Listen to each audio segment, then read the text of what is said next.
সম্পদ কি লাগে কৃষ্ণ কথা কোৱা মানুহ পালে আপুনি শুনি লওক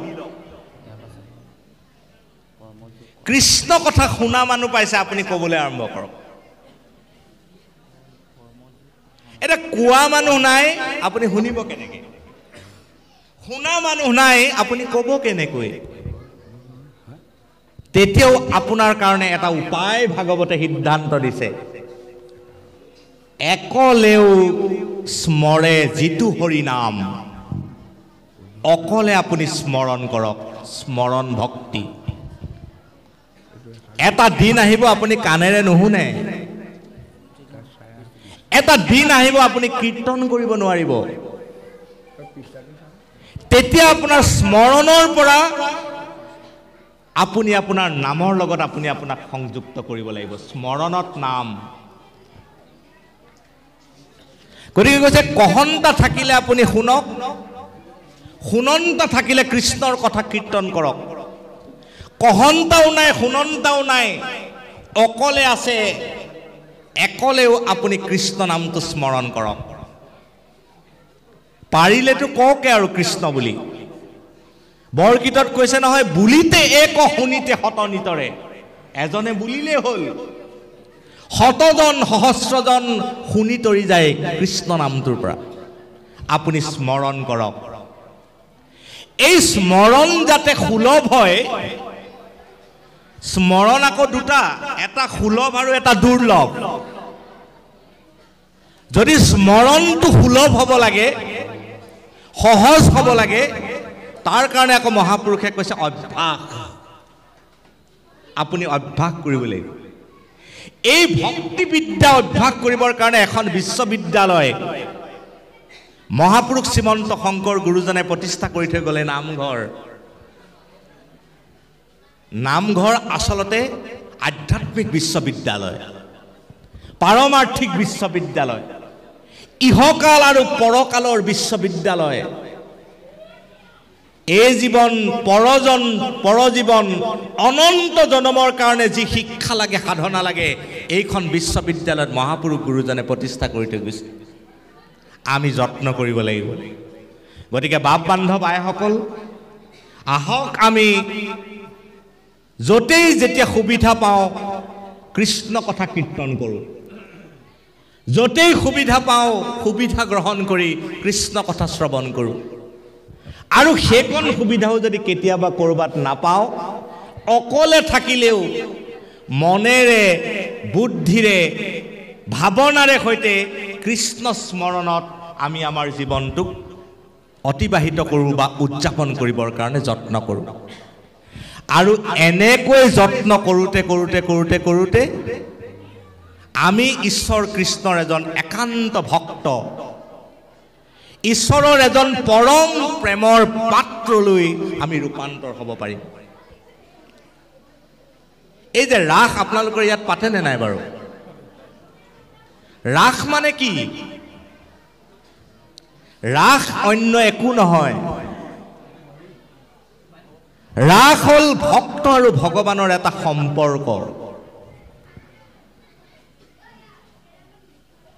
আমাৰ দুটা শব্দ এটা প্ৰকৃতি আৰু পুৰুষ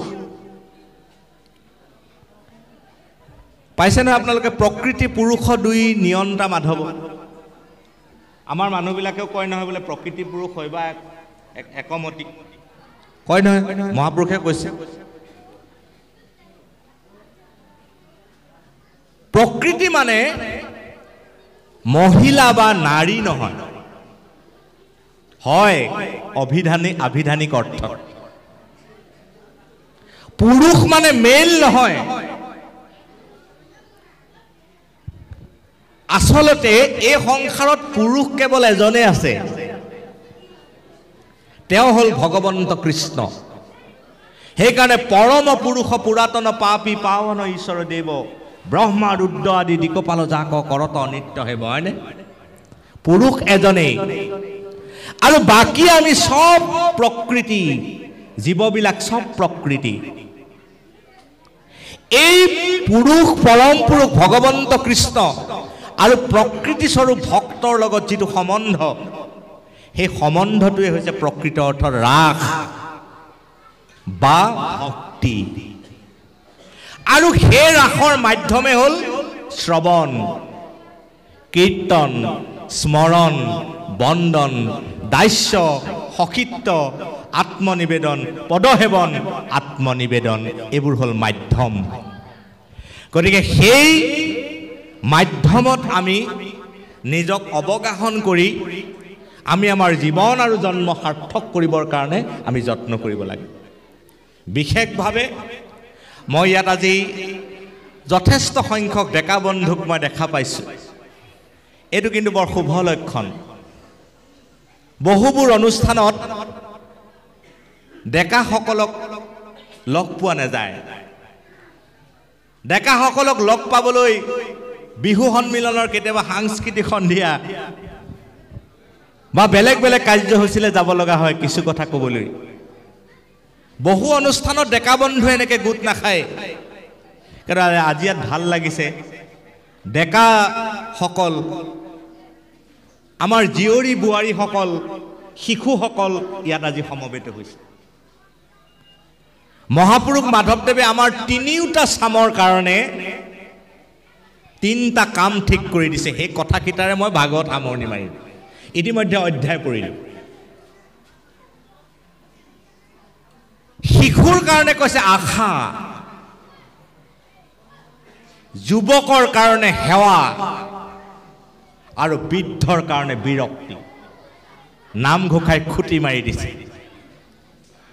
শিশুবিলাকক আশা লৈ ডাঙৰ হ'বলৈ দিয়ক। এখন আশাৰ পৃথিৱী তেওঁলোকক উপহাৰ দিয়ক। জীৱনৰ স্বপ্ন দেখিবলৈ শিকাওক। কৰিও কুমাৰকালে ভাগৱত ধৰ্ম প্ৰাৰ্থনাৰ ওচৰলৈ লৈ যাওক, নামঘৰৰ ওচৰলৈ লৈ যাওক শিশুক। যুৱকৰ কাৰণে সেৱা, সেৱা মানে ঈশ্বৰ সেৱা। ঈশ্বৰ সেৱা মানে জগতৰ কল্যাণৰ কাৰণে কৰা প্ৰতিটো কামেই ঈশ্বৰ সেৱা। পথাৰত নাঙলটো লৈ কৃষি কৰাটো ঈশ্বৰ সেৱাৰ এটা উত্তম উপায়। গছ পুলি ৰোৱাটো ঈশ্বৰ সেৱাৰ এক উপায়। প্ৰাণীকুলক ৰক্ষা কৰাটো ঈশ্বৰ সেৱাৰ এটা অন্যতম নিদৰ্শন। ঈশ্বৰ সেৱা মানে এনেকৈ কেৱল কাপোৰ কানি সাজ আহাৰ্য পিন্ধি এঠাইত বহি থকাটোৱে কেৱল ঈশ্বৰ সেৱা নহয়। প্ৰখৰ ৰ'দত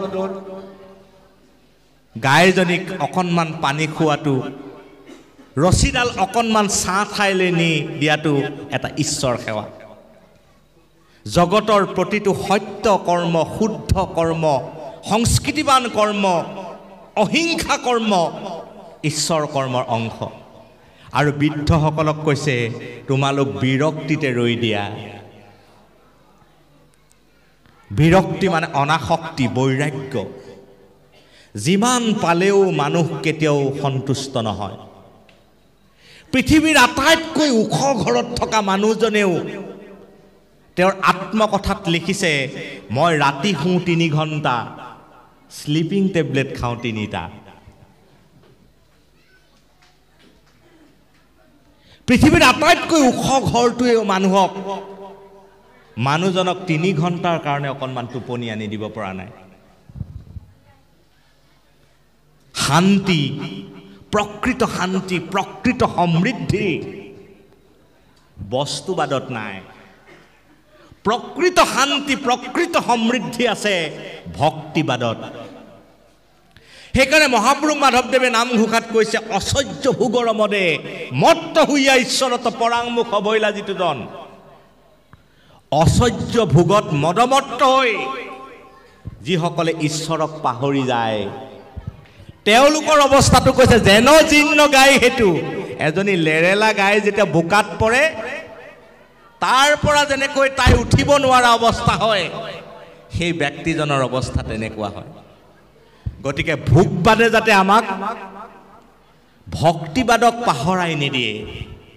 বস্তুবাদ, ভোগবাদ একেবাৰে নালাগিব তেনেকুৱা কথা নহয়। বস্তুবাদী চিন্তা একেবাৰে অপ্ৰয়োজন তেনেকুৱা কথা নহয়। কিন্তু সেই চিন্তাই ঈশ্বৰ চিন্তা, অধ্যাত্ম চিন্তা, ভক্তিবাদ যাতে আপোনাক পাহৰাই নেপেলায়, তাৰ কাৰণে কিন্তু সংযম আৰু সাধনা সৎসংগ আমাৰ কাৰণে একান্ত প্ৰয়োজনীয় বস্তু। গতিকে এনেকুৱা এক সৎসংগ ৰচনা কৰি উত্তৰ পুৰুষৰ মনত তেনেকুৱা চিন্তা ভাৱৰ বীজ ৰূপায়ণ কৰি দিয়াৰ কাৰণে যিটো আপোনাসকলে পদক্ষেপ ল'লে তাৰ কাৰণে মই কৃতজ্ঞতা জনাইছোঁ।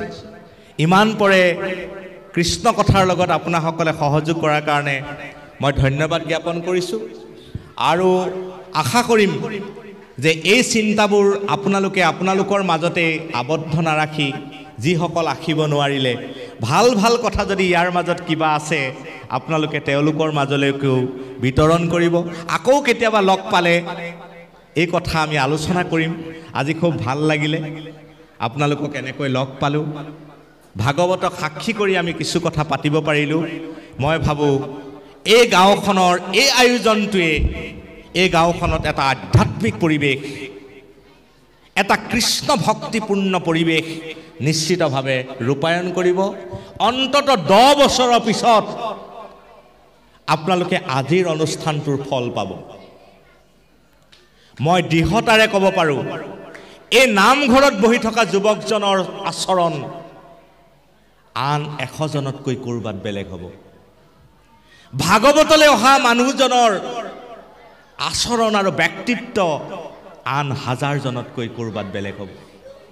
যিটো প্ৰজন্মৰ হাতত আপোনালোকে পৰিয়ালটো এৰি যাব, বংশ এৰি থৈ যাব,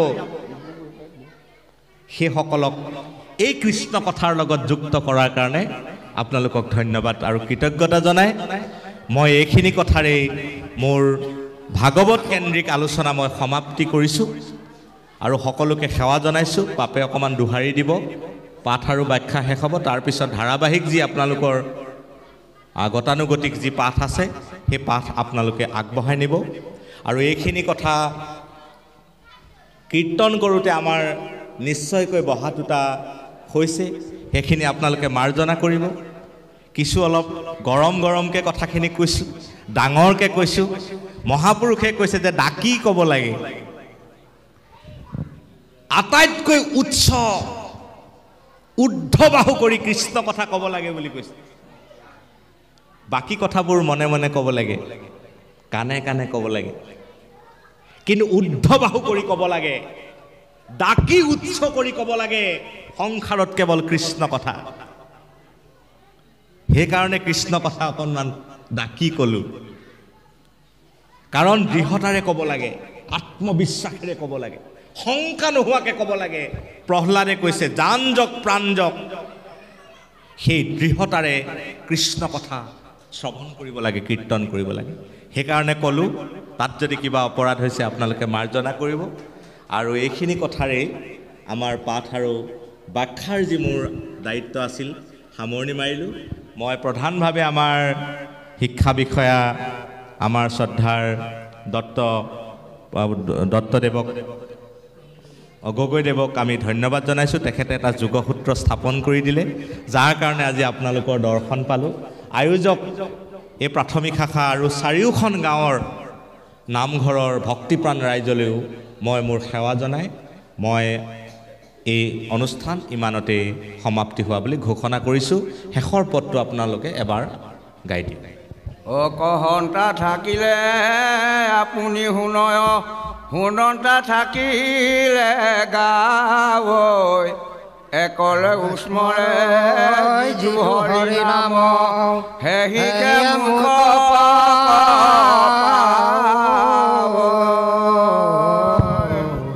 হৰি ৰাম ৰাম ৰাম। সকলোৱে একেলগে গাব। শ্ৰীমন্ত শংকৰ হৰি ভকত জানা যেন কল্পতৰু তাহান্ত বিনাই নাই নাই নাই আমাৰ পৰম গুৰু। মহান্ত বিনা নাই নাই নাই আমাৰ পৰম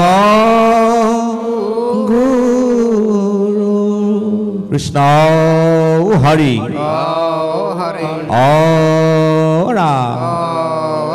ব্যাখ্যাৰ কাৰ্যসূচী ইমানতে শেষ হৈছে। মই এভাগ সেৱা ধৰিম, আপোনালোকে পৰৱৰ্তী অনুষ্ঠান ধাৰাবাহিকভাৱে চলাই যাব।